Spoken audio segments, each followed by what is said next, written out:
Friends ఇప్పుడు హైదరాబాద్ అలాగే బెంగళూరు జట్టు ఇంకొన్ని గంటల్లో తలపడిపోతుంది. అయితే ఈ నేపథ్యంలో ఇరు జట్లు కూడా ప్లే ఆఫ్ బర్త్‌ని కన్ఫర్మ్ చేసేసుకున్నాయి. ఇక్కడ ప్లే ఆఫ్ బర్త్‌ని కన్ఫర్మ్ చేసుకోవడం మాత్రమే కాదు కదా పరిస్థితి. క్వాలిఫైయర్ 1కి ఏ అర్హతలు సాధించాలి, అంటే ఏ జట్లు ఏ అర్హత సాధించాలనేదే మ్యాటర్. ఎందుకంటే క్వాలిఫైయర్ 1కి ఒకవేళ కనుక ఆ మ్యాచ్‌లో ఓడిపోతే వాళ్ళకి క్వాలిఫైయర్ 2కి అవకాశం వస్తుంది. అదే ప్లే ఆఫ్ రేస్‌లో మొదటి 4 స్థానాల్లో 2 స్థానాలున్న జట్లకే క్వాలిఫైయర్ 1 అవకాశం వస్తుంది. ప్లే ఆఫ్‌లో థర్డ్ అండ్ ఫోర్త్ పొజిషన్స్ ఉన్న జట్లకి ఎలిమినేటరీ ఒకే ఒక అవకాశం వస్తుంది. అయితే ఆ ఎలిమినేటర్ మ్యాచ్‌లో ఎవరైతే ఓడిపోతారో వాళ్ళు నేరుగా ఇంటికెళ్ళిపోతారు. గెలిచిన వాళ్ళు మళ్ళీ క్వాలిఫైయర్ 2 ఆడాల్సి వస్తుంది. అంటే వాళ్ళు ఫైనల్స్‌కి చేరడానికి చాలా కష్టపడాల్సిన అవసరం ఎంతైనా ఉంది. అదే కనుక ఫస్ట్ 2 స్థానాల్లో ఉన్నారనుకోండి, వాళ్ళకి క్వాలిఫైయర్ 1 గెలిస్తే నేరుగా ఫైనల్స్‌లోకి వెళ్ళిపోవటమే. సో వాళ్ళు విన్నర్ అయినా అవుతారు, రన్నర్ అయినా అవుతారు. అందుకనే ప్రతి ఒక్కళ్ళు కూడా టాప్ 2 పొజిషన్స్‌కి ఎక్కువగా ఎయిమ్ చేస్తుంటారు. అయితే సన్ రైజర్స్ హైదరాబాద్ గురించి చెప్పాలి అంటే జస్ట్ ఒక్క అడుగు దూరంలో ఉంది సన్ రైజర్స్ హైదరాబాద్. ఎందుకనంటే ఫస్ట్ పొజిషన్ ఏమో ఆర్‌సీబీ జట్టు, సెకండ్ పొజిషన్ వచ్చేసరికి జీటీ, థర్డ్ పొజిషన్ వచ్చేసరికి మనకి ఎస్ఆర్‌హెచ్ జట్లు ఉన్నాయి. ఈరోజు ఆర్‌సీబీ అలాగే హైదరాబాద్ జట్ల మధ్య మ్యాచ్ జరగబోతుంది. ఇప్పటికే హైదరాబాద్, బెంగళూరు అలాగే జీటీ జట్లు క్వాలిఫై అయిపోయాయి ప్లే ఆఫ్‌కి. కానీ ఇక్కడ మ్యాటర్ టాప్ 2లోకి వెళ్ళడానికి కదా. సరే మరి ఇప్పుడు జీటీ అయితే సెకండ్ పొజిషన్‌లో ఉంది. నెట్ రన్ రేట్ పరంగాను సెకండ్ జీటీనే ఉంది. ఓకే. ఫస్ట్ పొజిషన్ అయితే ఆర్‌సీబీ. ఆ జట్టు కూడా నెట్ రన్ రేట్ పరంగా టాప్‌లో ఉంది. ఇక్కడ ఒకవేళ ఈరోజు ఆర్‌సీబీ వర్సెస్ ఎస్ఆర్‌హెచ్ మ్యాచ్ జరిగిందనుకుందాం. అదే జరుగుతుంది కదా. జరిగిన దానిలో ఒకవేళ కనుక బెంగళూరు జట్టు ఓడిపోయిందనుకుందాం. ఓడిపోయినా కూడా టేబుల్ టాపర్‌గా ఉంది. Plus highest net run rate ఉంది. హైయెస్ట్ పాయింట్స్ ఉంది కాబట్టి ఆర్‌సీబీ జట్టుకు సంబంధించిన పొజిషన్ ఏమీ మారదు. ఓకే. అలానే ఉంటుంది. సో ఇక్కడ మ్యాటర్ వచ్చేసరికి హైదరాబాద్ జట్టుకి నెక్స్ట్ టార్గెట్ ఏదైనా ఉంది అంటే అది గుజరాత్ జట్టు. ఇవాల్టి మ్యాచ్‌లో గుజరాత్ జట్టుని బీట్ చేసుకుంటూ వెళ్ళాలి అంటే హైదరాబాద్ జట్టు కొన్ని ఆప్షన్స్ ఉన్నాయి.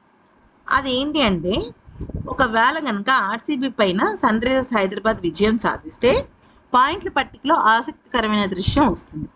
అప్పుడు ఏమవుతుంది, 3 జట్లకి సమానంగా 18 పాయింట్లు అవుతాయి.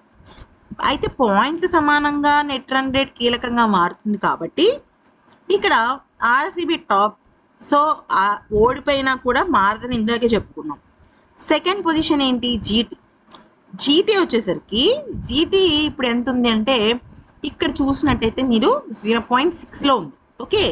ఈ 0.6ని బీట్ చేసుకుంటూ ఎస్ఆర్‌హెచ్ వెళ్ళాలి అంటే ఫస్ట్ ఇవాల్టి ఆర్‌సీబీ పైన హైదరాబాద్ విజయం సాధిస్తే సరిపోదు.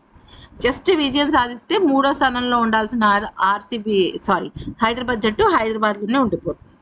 అయితే మెరుగుపరుచుకోవాలి నెట్ రన్ రేట్ అంటే ఒకటి ఫస్ట్ మార్గం ఏంటి అంటే పరుగుల వరద పారించాల్సిందే. అంటే ఈ సన్ రైజర్స్ జట్టు బోర్డు పైన కనీసం 220 పరుగుల భారీ స్కోర్ ఉంచాలి. ఆ తర్వాత బౌలింగ్లో చెలరేగి ప్రత్యర్థి బెంగళూరు జట్టును కట్టడి చేయాలి. ఈ సమీకరణ ప్రకారం 220 పరుగులు చేసి అనంతరం ఎస్ఆర్‌హెచ్ కనీసం 88 పరుగుల తేడాతో ఆర్‌సీబీని ఓడిస్తే అప్పుడు గుజరాత్ నెట్ రన్ రేట్ను దాటి హైదరాబాద్ 2వ స్థానానికి చేరుకుంటుంది. ఇది ఫస్ట్ ఆప్షన్. మరోవైపు ఒకవేళ సన్ రైజర్స్ హైదరాబాద్ జట్టు లక్ష్య ఛేదనకు దిగితే సన్ రైజర్స్ బ్యాటర్లు విధ్వంసకర మోడ్లోకి వెళ్లకుండా తప్పదు. అంటే ఆ సిచ్యువేషన్ వస్తుంది. సో ఉదాహరణకు బెంగళూరు జట్టు మొదట బ్యాటింగ్ చేసి 150 పరుగుల లక్ష్యాన్ని నిర్దేశిస్తే ఆ టార్గెట్ను ఎస్ఆర్‌హెచ్ కేవలం 11.1 ఓవర్ నుంచి 11.3 ఓవర్ల లోపే ఛేదించాలి.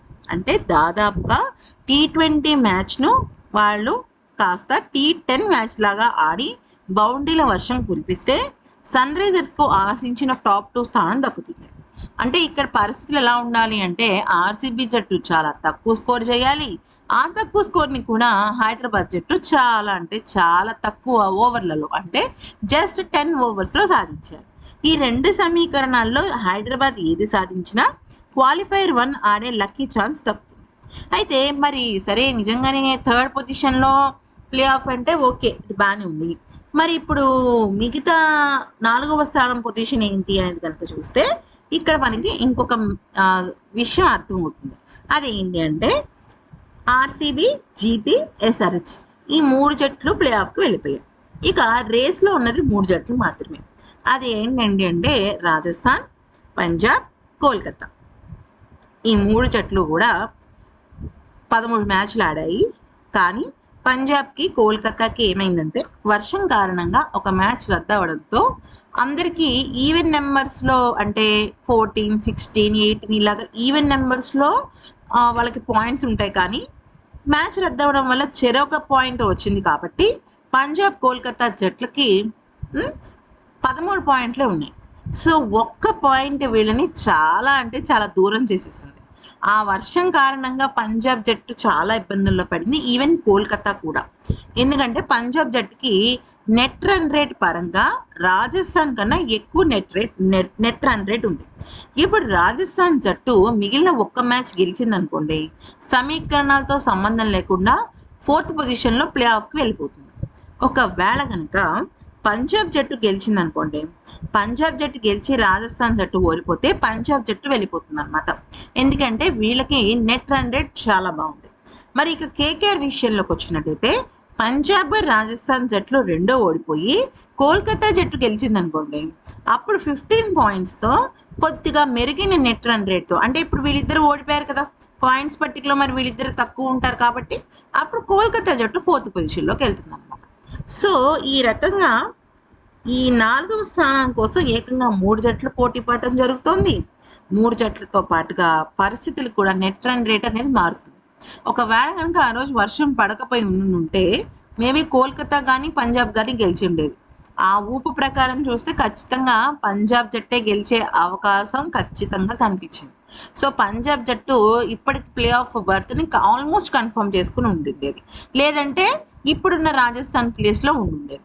అలా కూడా జరగలేదు కాబట్టి ఇప్పుడు ప్లే ఆఫ్ రేస్కి పాపం పంజాబ్, కోల్కతా, రాజస్థాన్ జట్లు తలపడుతున్నాయి.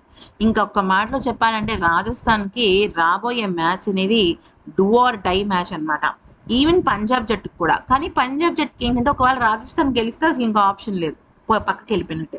రాజస్థాన్ జట్టు ఓడిపోతేనే పంజాబ్ జట్టు ఏదైనా అవకాశం ఉంటుంది, వాళ్ళు గెలిస్తే అది కూడా. మళ్ళీ కోల్కతా జట్టు కూడా భారీ తేడాతో గెలవకూడదు, మళ్ళీ ఇన్ని సమీకరణాలు ఉన్నాయి పంజాబ్ జట్టుకు వెళ్ళాలంటే. సో ఒక్కొక్కసారి ఏం జరుగుతుందని చెప్పలేం కాబట్టి ఏదైనా జరగచ్చు. ఈ వీడియో నచ్చితే మాత్రం మీరు లైక్ చేయడం అయితే జరగాలి, ఎందుకంటే like, share, subscribe, comment and bell notification పెట్టి మీరు మీ స్టేటస్లో కూడా దీన్ని పెట్టుకున్నారు. అలాగే మీ క్రికెట్ ఫ్రెండ్స్కి ఖచ్చితంగా షేర్ చేయాలి. Thank you for watching.